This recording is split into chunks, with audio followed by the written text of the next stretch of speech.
CNN talking about the president. And I think what he did, he wrote a book, Anonymous, said all sorts of lies, bad things. And I think it's like a traitor. It's like spying. He walks into the office. It was proven by so many different ways in so many different forms, from the legislatures not approving to the 51 intelligence agents that worked from all of the different scamming operations. FBI. It was a very corrupt election. Democrats reeling in pain right now. Thousands of stinky blue Democrats crying right now. No! The president issued new executive orders, and Chris Krebs, you remember this fella over from CISA, got hit with one. Not just him. Other people who are very anti-Trump, maybe even criminal, says the president, also got hit. This person, Miles Taylor, and another law firm is getting a fuedad from the government. Sussman Godfrey, the law firm that got a $700 million settlement by suing Fox News on behalf of Dominion, now got hit with another EO. And so some good developments here. We'll come back to what the president said on this, but a quick reminder on who these folks were. So Miles Taylor is an author, a commenter, somebody who worked for Trump and then basically left. In 2018, he wrote an op-ed under an anonymous name, right? In 2018. It says, I'm part of the resistance inside the Trump administration. Drew widespread attention, criticized Trump. Then after quitting the administration, then he published the book, right? He's like an inside mole. Then he revealed in October 2020, I'm anonymous, and then campaigned against Trump. So he was like an internal operative inside the government. Chief of staff of Homeland Security, writing articles and publishing them, okay? The anonymous dude. He was the first former Trump administration official to oppose Trump's reelection. CNN referred to the dissenters as former top officials, and he's an advisor now, and so on, okay? He's about to get talked about by the president. Then Trump is also going to refer to this fella, Christopher Cox Krebs, Chris Krebs, and he was the guy who was running CISA. And after 2020, he came back and he was all over the media, screaming about how secure and safe the election was. We know that he said all the time that there was no evidence of foreign interference in the elections and all this stuff, and we're all scratching our heads. We're like, yep, okay, maybe not foreign, but did you check the FBI that was clearly interfering with the election? Did you look at Elvis Chan's emails? That's a good place to start. Did you look at any of the so-called CIA intelligence experts that were running an operation to give Joe Biden talking points for the debate and to pull the wool over America? Did you look at any of those there, Chris? No, he never did. They didn't look into any of those things. They didn't care. The feds didn't investigate it at all. The election was rigged at the state level and at the legal level by guys like Mark Elias. So we've talked a lot about that, but Trump talks about them. Of course, this other law firm got hit. They were suing Fox. They were waging war against Trump, ultra lefty law firm, and got $700 million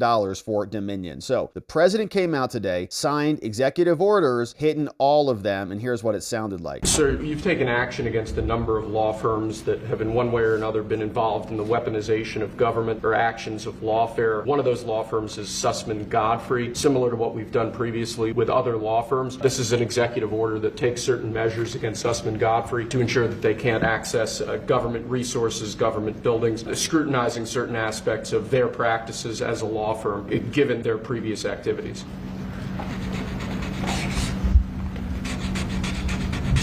We signed with many law firms, the ones that we thought were inappropriate, and they've all agreed to pay, let's say, $1 million.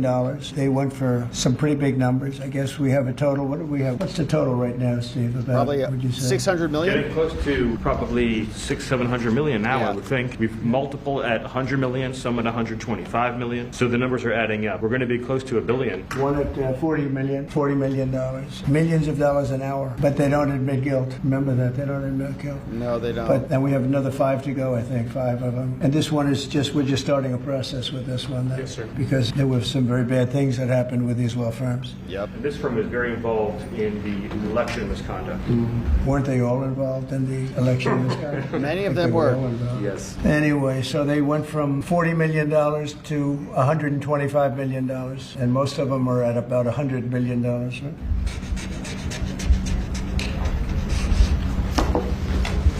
Thank you. Nicely done, Mr. President.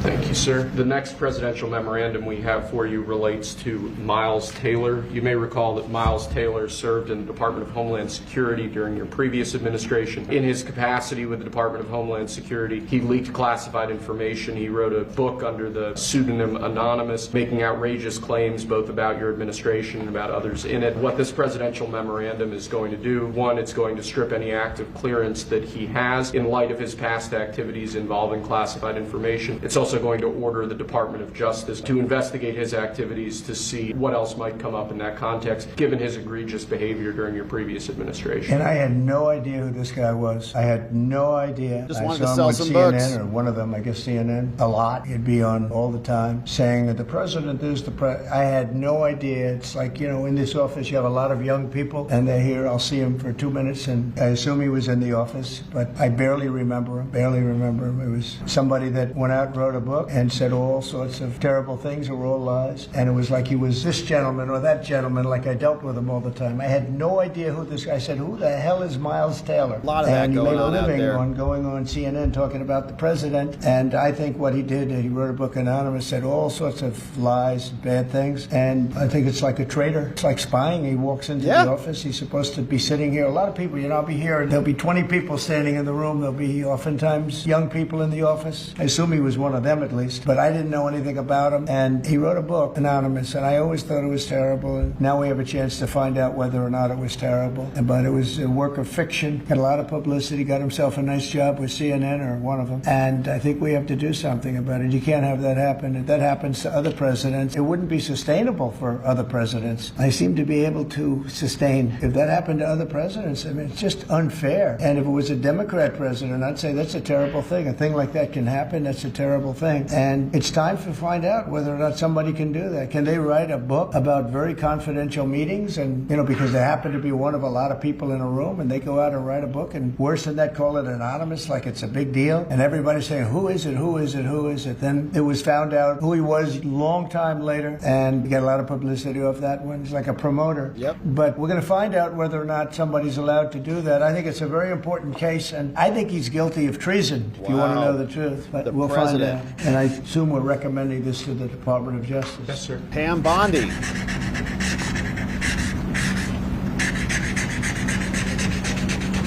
Okay? Good. Terrible guy. Terrible guy. And a quick recap on that is this person right here. So his name is Miles Taylor. The president just said, thinks he's guilty of treason, was an appointee of Trump's in Homeland. DHS wrote a whole book about this. Guy's name is called Miles Taylor. But the next person coming up is Chris Krebs. You remember him, CISA. We had a lot of clips of this dude back during 2020 saying everything was perfect. Everything was incredible. And it was the most safe and secure election. There's no evidence of any interference and blah, blah, blah. We remember him. And he was paraded around as well, signing a bunch of letters, going on the cable shows, saying that everything was incredible and great. Well, he is coming next. Similarly, sir, Christopher Krebs, the former head of CISA. This is a man who weaponized his position against free speech in the election context, in the context of COVID-19. This is another similar presidential memorandum to the one you just signed. It addresses his access to government, existing clearances he might have, and further instructs your Department of Justice, other aspects of your government, to investigate some of the malign acts that he participated in while he was still head of CISA. This is another one. I don't know that I met him. I'm sure I met him, but I know. And he came out right after the election, which was a rigged election, badly rigged election. We did phenomenally in that election. Look what happened to our country because of it. Open borders, millions of people coming into our country. Russia and Ukraine, that would have never happened. October 7th would have never happened. Afghanistan, the way they withdrew, with 13 dead, but so many killed outside of the 13 soldiers, hundreds of people killed, and maybe never mentioned, but I mentioned it, 42 or 43 people so badly injured, the legs, the arms, blown off, the face, and this is all because of an incompetent group of people that preceded us, and that would have never happened. And this guy Krebs was saying, oh, the election was great, it was great. Well, it's been proven that it was not only not great. When you look at all these lawyers and law firms that are signing, giving us hundreds of millions of dollars, it was proven by so many different ways in so many different reforms, from the legislature's not approving, Yes, to the 51 intelligence agents that work from all of the different scamming operations. FBI. It was a very corrupt election. They used COVID to cheat, and we're going to find out about this guy too, because this guy's a wise guy. He said, we've been proved this is the most secure election in the history of our country. Now, this was a disaster. And frankly, we should go to paper ballots, same-day voting, voter ID, and one other thing, you should get a little certificate that says you're a citizen of our country. You get a citizen piece of paper that says you're a citizen before you can vote. But you want voter ID and you want paper ballots, and you really want same-day voting. If you don't have same-day voting, they decide to change the air conditioner. Oh, we're fixing the air conditioner. Let's move all these boxes. We'll bring them back in a few days, and then they don't bring back those boxes. We got to have safe elections. We have to have borders. Ideally, we have to have a free press, which we don't have. We don't have a free press. We have a very dishonest press. This is an honor. We're going to find out whether or not he was right. This was a disgraceful election, and this guy sat back saying, well, I'm a member, or like he's a Republican or something, almost right from the beginning. And he's trying to make the case that this election was a safe election. I think he said, this is the safest election we've ever had. And yet, every day you read in the papers about more and more fraud that's discovered. He's the fraud. He's a disgrace. So we'll find out whether or not it was a safe election. And if it wasn't, he's got a big price to pay. And he's a bad guy. There's another one. I have no idea who he is. Krebs. I have no idea who he is. I'm sure he was in the room at some point, just like you're all in the room. But I have no idea who he was. So thank you very much. Those last two are very important, I think, for the country. Very important. These are for accountability. We're happy the president signed it. So good developments there. We're going to see what they say about it. They might be suing, right? You might see this other law firm sue, just like Perkins Coie is suing. And there's a lot of activity on those cases as well. The Perkins Coie people have a bunch of people coming in, law professors and former government people and, little old ladies who volunteer and raise puppies. They're all coming in. Don't do this to Perkins. So we'll see what comes next. President Trump issuing executive orders everywhere we turn. And the best one, probably the most shocking one for Democrats, is that showers are now going to be much stronger. We know how much they hate them. You can just imagine what George Conway and Mark Elias smell like. It would make you vomit for a month. But Trump now signing another executive orders. We're getting high flow showers back. Low flow showers are for communists, and we're not living under this tyranny anymore. Next up, sir, we have a series of executive orders and a memorandum all relating to deregulation, which has obviously been a major priority of your administration. The first of these is an executive order. The Biden administration launched what you've called a war on showers. They had certain regulations that basically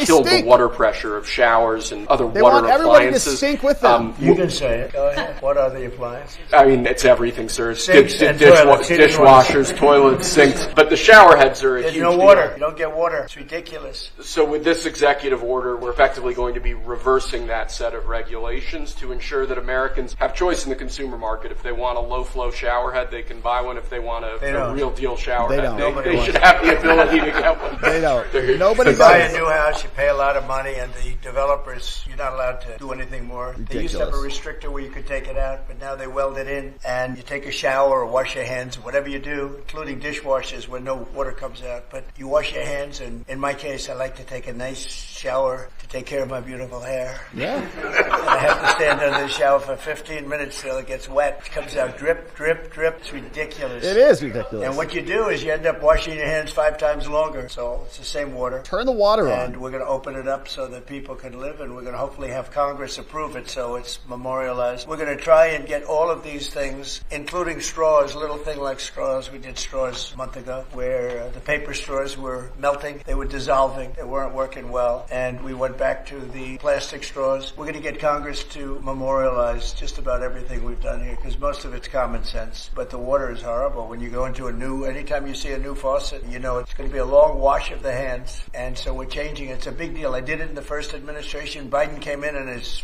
first week, and he had no idea what he was doing, but somebody told him to do it. In his first week, he put the restrictions on all the bathroom utilities. That person Even in should be areas that have deported. so much water, they don't know what to do with it. You see those areas all the time with the flooding. So we're doing that, and we're going to get all of the things that you've seen. I think we set a record. We're up to almost 200 and 500 amendments. Nobody's ever done that many. We're going to get them approved by Congress so they're memorialized, and we look forward to doing doing that. It's very important. And Congress is going to start working on it as soon as we get a big, beautiful deal is important. The biggest tax cuts in the history of our country. That's important. Democrats reeling in pain right now. Thousands of stinky blue Democrats crying right now. No! We hate water pressure. Just a good shower.